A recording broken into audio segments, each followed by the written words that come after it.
what is your advice to somebody who's going through a trauma and they have to rise to the occasion and survive and overcome whatever it is they're going through? The thing that I think we need most is hope. If you hope, it's sort of a belief that you'll overcome. It'll just take some time. You know, one of my favorite person is Ben Gurion. I don't know if you know, he was the first president of Israel. The Okay. very first. He made the country possible. And he used to have a saying that I love: things that are difficult to accomplish will take some time. Things that are just impossible will just take a little longer. So I have that as part of my mental state. And the people go through trauma, and I say, look, you have hope that you will overcome this. It'll just take more time than you expect. You may get more help than you expect. You may need different things, but it's going to happen eventually. And you just have to be patient.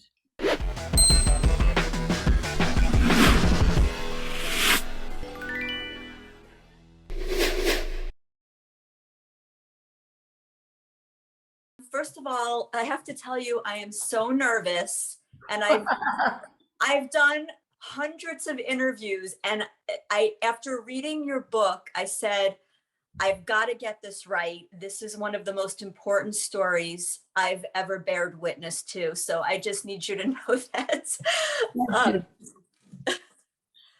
And also, you look beautiful. Oh, thank you. So do you. Are you at home right now? I'm home. Yeah, I'm sitting. Okay. You're in New Jersey? Yeah. Okay. I want to wish you a happy belated birthday, by the way. Thank you. Thank you. 84 is a great age. I recommend it. We should all be so lucky, right? You're right. You're right. As somebody who is a Holocaust survivor, how do you feel with each passing birthday? Does each birthday feel like a miracle? Absolutely. I feel just so blessed. I consider my birthday, besides September 7th, that in January 27th, 1945, I was liberated. I consider this my birthday.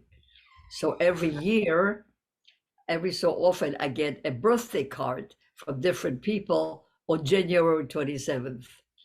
Wow. Liberation of Auschwitz. So in your book, The Daughter of Auschwitz, that was the date you spoke about when the Russian soldiers came in and one of them put you up on his shoulders. Absolutely. And threw me up in the air. It was just very jubilant. To take you back to that moment, because I'm wondering, when you go through a trauma like you did as a small child for so many years, when that moment happened, did you feel a sense of relief, or did you not feel safe until much later? It was a sense of wonder. I said, but he's wearing a uniform, but a different uniform. And I looked at my mother and she smiled. So I thought it's safe. Okay. He was still a soldier. Right, right. So let's back up a little bit. So as a Jewish woman myself. Are you? Yes, I am Jewish. I know that people can never tell what I am, but when I was growing up, my mother taught me the story of Anne Frank. She had me read the Diary of Anne Frank. She made sure that I knew about the Holocaust because she actually had relatives and family friends who had the numbers tattooed on their arms. And one thing that I always asked her as a little girl is, why didn't the Jewish people run? Why didn't they escape when they saw that institutionalized and governmental propaganda and prejudice was setting in? Why didn't they leave? And I think that there is a myth of Jewish passivity that happened prior to the Holocaust. So can you dispel that? Yes, for me? That's the exact question I asked my father years ago. We were living in Danzig, which is the international city. The people spoke German there. There was Polish, German, not too many Jews, but he lived there. we lived on the polar side, which is called Gdynia, a town not far away. And I said, after Kristallnacht and everything else, you saw the writing on the wall. Why were you still in that country, in that city? And he said to me, we all thought that this maniac in Germany will either be killed or he will not be chancellor. Something's going to happen to him. In other words, the passivity came from this belief that, like, first of all, Right. they thought if anybody gets hurt, it would be the men, never women and children, which was just the opposite. The belief just wasn't there that this could happen. You know, it's interesting you say that, because as I was reading your book and I'm reading the horrors of what happened in the ghetto, in the concentration camp, there's a place in your mind, in your brain, that says, this can't have happened. There's no way that this could happen on this earth. There's no, so I understand the dissonance.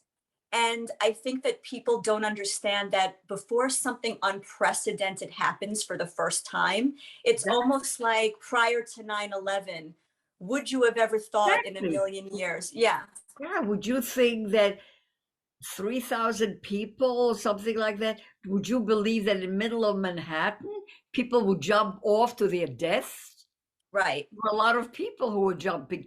Would you believe that? That somebody would, the things that happens like that. But the Okay. problem in Germany was that Hitler first he wrote Mein Kampf, so that Hmm. he told people what he was going to do eventually, and then it was happening very slowly. They were taking away our rights and so forth. There could have been a more understanding of Right. what the possibilities are, but for some reason, it just no. Some people were lucky enough who thought of it and left. Not many, but people did leave. My family just didn't think of it. Did people look at Hitler as the Jewish people who didn't run? Did they just write him off as a nut, as an extremist, as a fringe politician who was Absolutely, never going to gain traction? as a Right. maniac. And by the time he As a maniac. expelled as a maniac, by the German Jews especially were very German. They were German first and Jewish second, and they were in politics and in arts, in everything, and they just couldn't believe that this country that they literally loved the country would do this to them. Mhm. So by the time he began to expel them, it was too late. He was too strong. He grew from something very small. I think of it like cancer. You have one cell that is cancerous, and if you don't cut it out, it kills the body. So it just, Okay. by the time people realized, he already was so organized.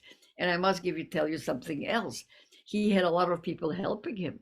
He had the intelligentsia, the intellectuals of Germany being on his side, the artists, the professors, the Mhm. scientists. That's what's scary. He couldn't have done it alone, and he couldn't have done it with simple people. He had the best people in the highly educated German people on his side. So his So strength grew. I want to take you back when all of this first started, and SS soldiers, which were the Nazi soldiers, were coming into people's apartments, into people's homes. They were taking the elderly and killing them. I think that happened to your grandparents, correct? Well, my grandmother, because later, yeah, later on, my grandfather, my father's parents were killed like that. Yeah, they took them out and shot them. And didn't your father have to take them, escort them to their Yeah, murder? he had to I'm do that. That was his job. He had to escort them. You see, by that time, uh, it was the fear was so great, and the Germans who came were so powerful because the first thing they did, they shot people who didn't obey something or other. The fear came from the moment they entered the city. And you have to understand, Yeah. the Jews were never belligerent. We Mhm. weren't organized. We weren't organized against that type of terror. We were thinking about Israel, about the Bible, study.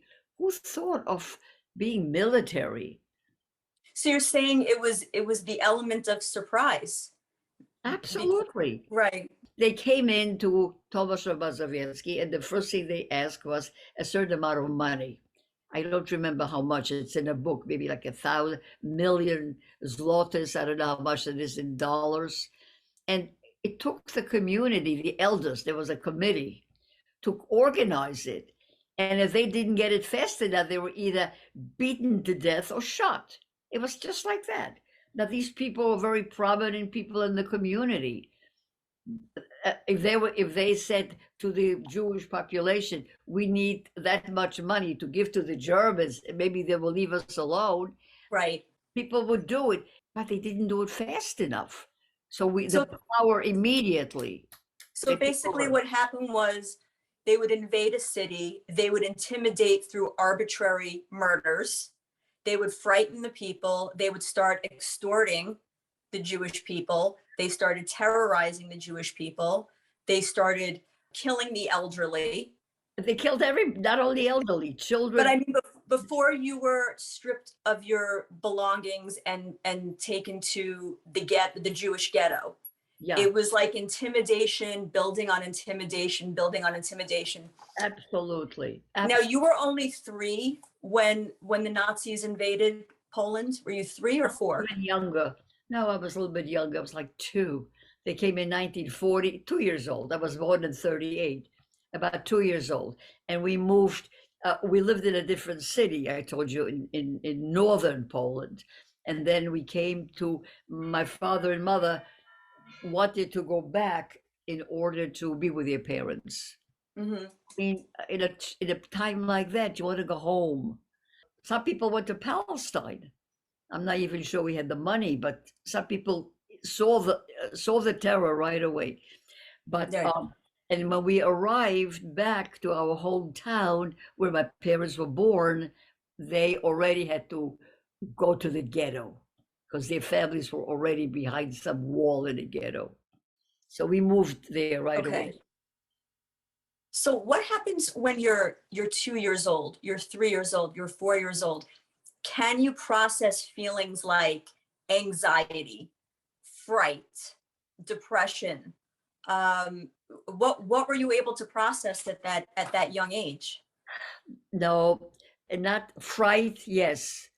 Hmm. Anxiety, not depression. Right.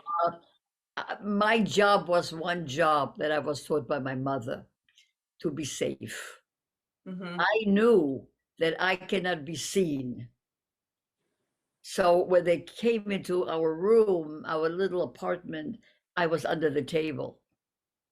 You see, I knew that. I knew from the time I could think at all to obey, because I knew that my mother knew what to tell me, that if I listened to her, I would live. I knew life and death.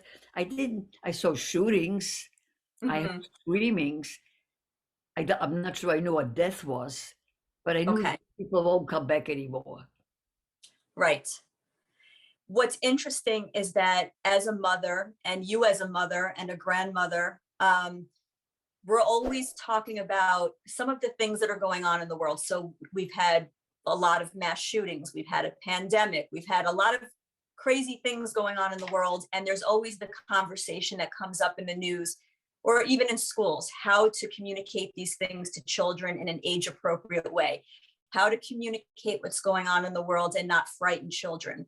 And you, from the time you were a toddler, there was no time for that. Your mother had to tell you and teach you matters of life and death and teach you how to stay safe. She didn't have a choice.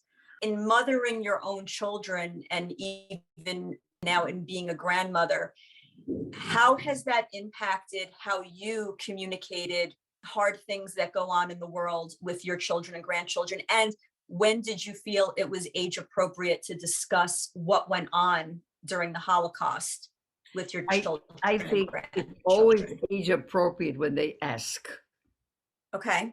When they saw 9/11 on television, I told them exactly what happened and who were the people who were jumping out to their deaths and why they were jumping to their deaths. And was it better to stay in or go out? And there was sometimes you would hear the telephone conversations to their families, the people Hmm. trapped. And I talked about that. In other words, I validated life. But Okay. but don't forget, we were in our living room. We were safe. Although my son was right there, his job was across the street. So until we got a phone call from him, we were sort of worried. But I validated everything. There was nothing to say. It's no, it's nothing. It's only it go away. I don't do that. I don't do that. Okay. There are certain things in the book that stand out in my mind that I'll never forget. So there's one moment in the book when the children in Auschwitz, I think it was in Auschwitz, were being exterminated because the Birkenau, SS yeah, soldiers felt they were of no use, right?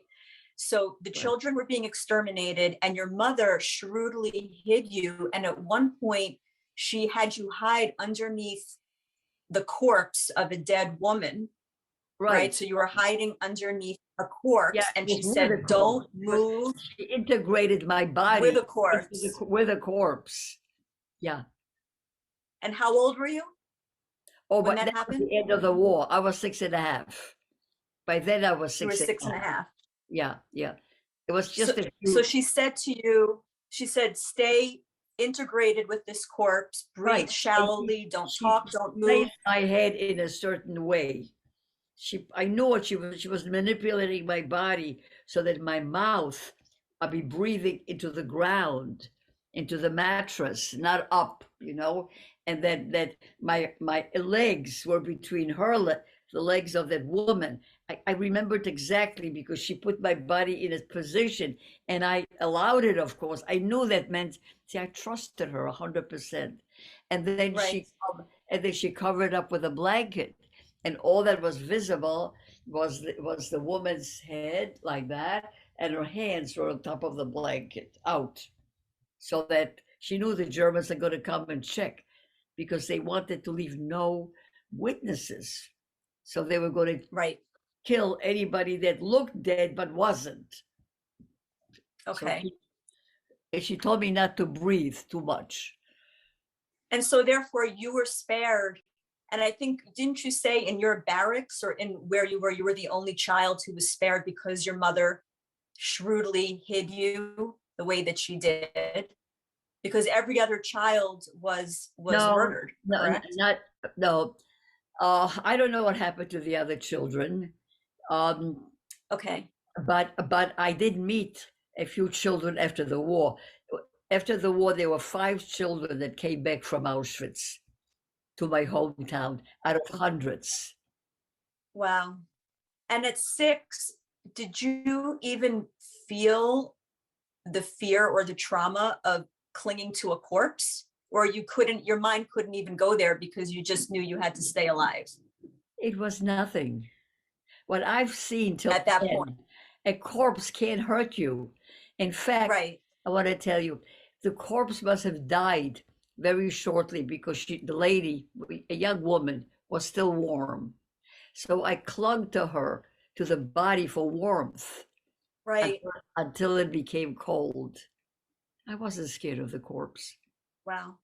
This is what people need to understand. You had seen so much. You'd seen people be shot, hung, gassed. You smelt the fumes from the crematoriums. Absolutely. The corpse was the safest place. And my mother wasn't far away. And she put You, me you there. So I knew I she was put you, safe. and you trusted your mother implicitly Absolutely. because her instincts were spot on. Absolutely. She kept evading danger for you. Her instincts were just so Absolutely. spot on. Absolutely. Yeah. I trusted her 100%. There was another moment where, and this is crazy to me, I couldn't make sense of this. This was when you talked about, because I heard about this when I was young, how the Nazi soldiers would go through the like a flimsy charade of letting people think they were going to take showers, and they lined you up with other kids and they took you to the gas chamber and they had you strip, and they gave everyone like a threadbare towel. I don't know why they went through that charade. It doesn't make any sense. It was psychological all the time. Okay. They would say there shouldn't be any panic. But we were children, but you can imagine if you bring in 500 or 1,000 adults, the panic. We knew we were going to our death, but I'm not sure how much the younger ones understood it. So here's what's so incredible is that you're marched over to the gas chamber, you're stripped down, you're given a towel, you're standing there shivering for what, hours? Hours, because we started when it was light and we came back when it was dark. So, and you said there were children crying, whimpering. We were very cold and hungry and cold. Although we had a good breakfast when we left, they gave us a real nice meal. And then I heard screaming. They were standing there screaming and yelling. What language? Probably German. I didn't. Somebody came over to us and said, "Get dressed and go." I thought they said to me, "It's the wrong barrack." They made a mistake. It was at the end of the war, and they weren't as organized. They were very organized, you know. So this is crazy. You're lined up to be gassed to death, and at the 11th hour, you're told just go back to your barracks. But yet you were the only group of children where that happened. The other ones were gassed. The children before me, I know that they were gassed because I looked into the window when I walked out of my barrack at one point. I saw that it was empty. And I remember going inside because it was so cold. And there was a little jacket of a girl hanging. I don't know why she didn't take it with her. And inside her pocket were gloves. And I said, I could use those gloves. But I said to myself, no, she was killed. I'm not going to use those gloves. I remember that so well, you know? Yeah. That you're not going to exploit somebody else's death and take their belongings. I didn't think like that, but I just said, I can't take those gloves. Right. But you must have asked yourself a million times, why wasn't I marched to my death? You've never asked yourself that. You mean as an adult? As a kid, as an adult, have you asked yourself as a child why that happened? No, we accept it. You don't forget. I didn't have a real childhood, and I was born 1 year before the war, so I only knew the war, and I knew all kinds of things happen. If you stood here, you'd be killed. If you stood, I heard people talking. You know, when you were standing outside being counted, called appel for hours. So sometimes when you stood to the left, maybe all the left people to the left are going to be killed. Sometimes it was like you were in the middle of a nightmare and you didn't know what is the right thing, where to go, and to be safe. So that I expected all kinds of things happening without reason. So us not being killed was just another thing. Just another day. Because they told us they're going to do it later. Okay. And it's important for people to know that the Nazis were actively trying to cover up their war crimes. They were actively trying to conceal what they were doing, particularly, I'm assuming, from the Americans, from the British, from the Russians. Not only this, I don't know if you know, they made movies. And the movies show that They have beautiful camps. Do you know Theresienstadt? You know about Theresienstadt? That's a camp in Czechoslovakia. Okay. At that time, it was Czechoslovakia. And they had people playing chess Hmm. and cooking and having So they made propaganda newsreels to make it look like the Jewish ghettos were a absolutely. wonderful place to be, which makes no sense, because why would anybody voluntarily leave their possessions, leave their home, and move to a ghetto? It makes no sense. None of Well, I it want makes to any tell you sense. something. The Red Cross came to Theresienstadt, Hmm. and the children that day were dressed beautifully. And a week earlier, they were given lots of food, and they put on a play, which I have the play. It was in a Hmm. book, and Red Cross bought it, and they Right, went and they said, oh, there's no killing here. They said it's just a camp. It's a work camp. People work. right. And I think the next week after they left, all of these people were taken to Auschwitz and gassed. So they shouldn't be witnesses. Mm. What do you think? Because human beings have a tremendous capacity for love, but human beings also have a tremendous capacity for fear, which can translate into rage, anger, jealousy, violence, right? What do you think leads a human being down the path of fear and ultimately wanting to do harm to other human beings? The belief that if the other person won't be around and take my money, my job, my house, not mine, but will take a house, Hmm. I will be better off. It's the Okay. taking away of other people's, it's like saying, you know, let's say on my block, yeah, if the two people die, then I have a chance to buy one of the properties that I maybe like better than my house, but I can't buy them unless they're dead. Right. So I can arrange a killing. Hmm.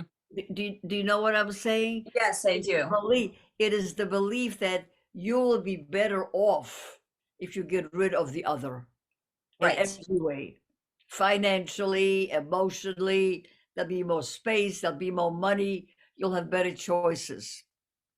That's and And the pull is so strong that you would be willing to destroy other human beings to meet you your need end. a leader to tell you that. Right. You needed a Hitler. You need somebody who was very charismatic and Hmm. tell you, listen, this is what's going to be. And you have what's mind-boggling. Why did all these intelligent people, brilliant people, follow a maniac like that? Right. He promised them everything. He Sounds promised, familiar. right? Yeah. Yeah. It's a theme that's repeated itself, sadly.